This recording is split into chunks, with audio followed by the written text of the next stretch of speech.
Иди. Да куда ты ее пойдешь?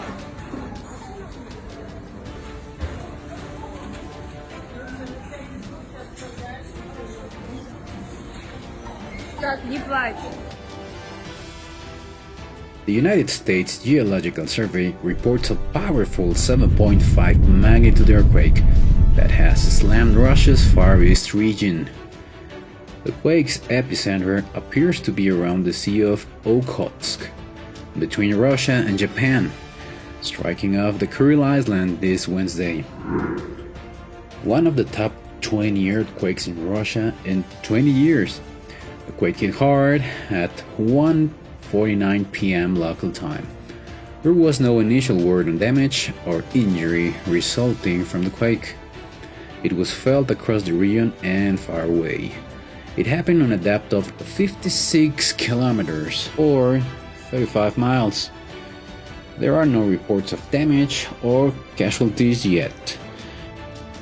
Earthquakes like this in the past have caused tsunamis far from this epicenter.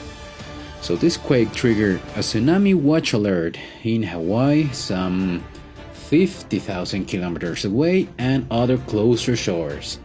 At the same time, residents of Severo-Kurilsk, a population just over 2,500 people, were evacuated to safety after this strong quake prompted fears of a tsunami.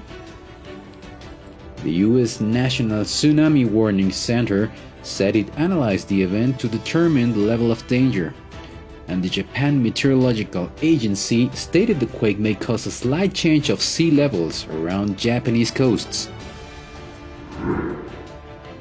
The Pacific Tsunami Warning Center said hazardous tsunami waves were possible within 1,000 kilometers of the quake's epicenter. But later it said only very small tsunami waves were generated by this earthquake and there is no further threat. Meteorological officials in Japan issued no alerts, although they say there might be slight tidal changes.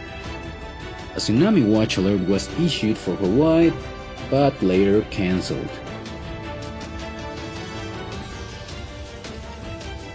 More information on this earthquake is expected on the Geological Survey event website. Please like this video and hit the subscribe button to stay in touch for more breaking news. This is Live Station, stay tuned.